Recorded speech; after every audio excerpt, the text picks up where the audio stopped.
নমস্কাৰ। আজি আমি জানিম ছদ্মনামৰ আঁৰৰ অসমীয়া সাহিত্যিকখিনিৰ নাম।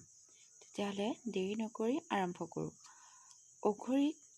অঘৰী যিজন ছদ্মনামৰ তেখেতক কি নামে যে প্ৰমোদ কুমাৰ বৰদলৈ, অজগৰ বা স্বামী অভঙানন্দ, চৈয়দ আব্দুল মালিক, অচিন মোমাইদৌ, অমল দত্ত, অস্ত্ৰবক্ৰ কমলাকান্ত ভট্টাচাৰ্য, অসম বা চিত্ৰদাস, অতুল চন্দ্ৰ হাজৰিকা, ঈশান দত্ত বা কুম্ভকৰ্ণ হিচাপে ইমৰান শ্বাহক আৰু এণ্ডি খুৰা বুলি ডক্টৰ নগেন দত্ত আৰু এখুত ককাইদেউ বা সীমা দত্ত হিচাপে নৱকান্ত বৰুৱাক জনা যায়।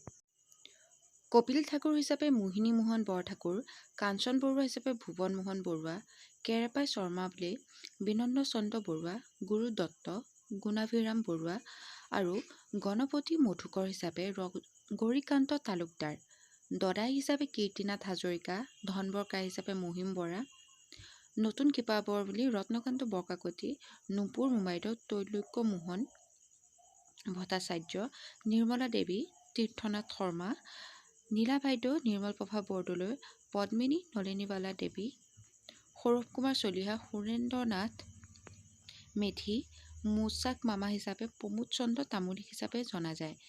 গতিকে আজিলৈ ইমানখিনি। ভাল লাগিলে লাইক কৰিব। ধন্যবাদ।